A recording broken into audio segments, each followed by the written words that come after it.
గత కొన్ని నెలలుగా ధోనీపై తీవ్ర ఒత్తిడి ఉంది.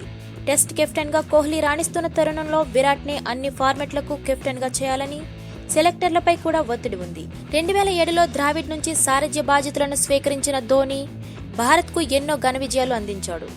2007లో ఐసీసీ వరల్డ్ టీ20, 2011లో వన్డే వరల్డ్ కప్, 2013లో ఛాంపియన్స్ ట్రోఫీలను మహీ నేతృత్వంలో టీమిండియా సాధించింది.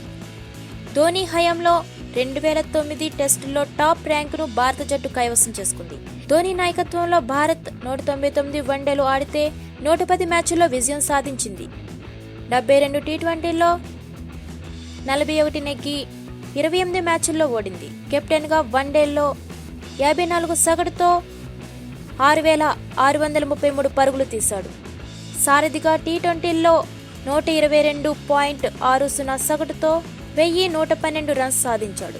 ధోనీ కెప్టెన్ గా తప్పుకోవడానికి గల కారణాలు: ఇటీవల ధోనీ ఆట తీరు. ధోనీ ఫామ్ లో ఉన్నప్పుడు బ్యాటింగ్ కు దిగిన ప్రతిసారి తప్పకుండా గెలిపించేవాడు. మ్యాచ్ విన్నింగ్ ఆట ఆడేవాడు. బంతులను టెక్నిక్ తో ఆడి బౌండరీలను, సిక్స్లను బాదేవాడు.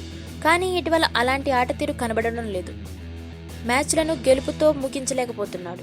2016 ఆగస్టు 27న వెస్టిండీస్తో జరిగిన మ్యాచ్లో లాస్ట్ బాల్కు 2 పరుగులు చేయాల్సి ఉండగా ధోనీ అవుట్ అయ్యాడు.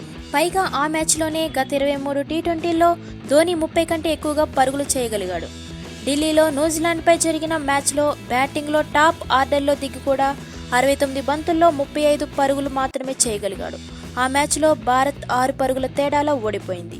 2 సక్సెస్ రేట్. ఒక పక్క టెస్ట్ కెప్టెన్ గా ఉన్న విరాట్ కోహ్లీ సారథ్యంలో భారత జట్టు విజయ పథకంలో దూసుకుపోతుంది. ఓటమి ఎరగకుండా వరుసగా 5 టెస్ట్ సిరీస్లో నెగ్గింది. కోహ్లీ కెప్టెన్ గా రికార్డు స్థాయిలో వరుసగా 18 టెస్టులు గెలిపించాడు. దీని ఫలితంగా భారత జట్టు తిరిగి టెస్టుల్లో నెంబర్ 1 ర్యాంక్ సాధించింది. కానీ మరోపక్క టెస్టుల్లో ఉన్నంత సక్సెస్ రేట్ వన్డే టీ20ల్లో టీమిండియాకు లేదు. 2016లో జరిగిన 13 వన్డేల్లో ధోనీ సేన 7 గెలిచింది. 3. కోహ్లీ ప్రతిభ. కెప్టెన్ గా విరాట్ కోహ్లీ టెస్ట్ జట్టు రూపును తనదైన స్టైల్లో మార్చేశాడు.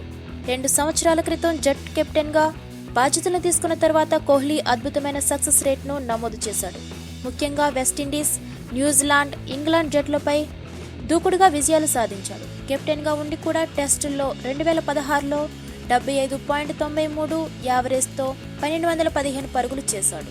3 ఫార్మెట్లలో కూడా మ్యాచ్ విన్నింగ్ బ్యాట్స్మెన్ గా మారాడు. దీంతో పాటు గవాస్కర్, గంగూలీ కోహ్లీని కెప్టెన్ గా చేయాలంటూ తన మద్దతును తెలిపారు. 4.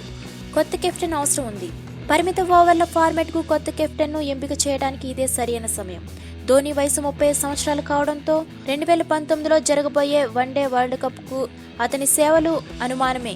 అప్పటికి పరిస్థితులు అకలింపు చేసుకోవడానికి కోహ్లీకి చేతిలో 2 సంవత్సరాలు ఉండాలి. దీంతో ఇప్పుడు ఇది చాలా అవసరమైన మార్పు. తాజాగా కోహ్లీని ICC one day captain of the year గా ప్రకటించింది. క్రికెట్ ఆస్ట్రేలియా కూడా కోహ్లీనే ఉత్తమ వన్డే కెప్టెన్ గా తేల్చింది.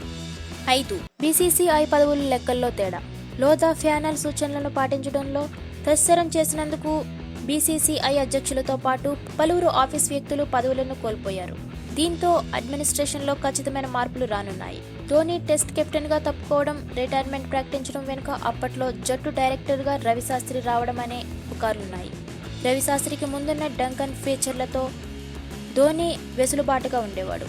జట్టు సభ్యులను ఎంపిక చేయడంలో సెలెక్టర్లు, కెప్టెన్లకు మధ్య వచ్చే అభిప్రాయ భేదాల కంటే కెప్టెన్ గా తప్పుకోవడం మంచిదనే ధోనీ భావించి ఉంటాడనేది ఒక వాదన. ఈ వీడియోస్ మీకు నచ్చినట్లయితే సబ్స్క్రైబ్ చేయండి. నచ్చితే లైక్, కుదిరితే కామెంట్ ఇవ్వండి. మరిన్ని ఇంట్రెస్టింగ్ వీడియోస్ కోసం టచ్లో ఉండండి.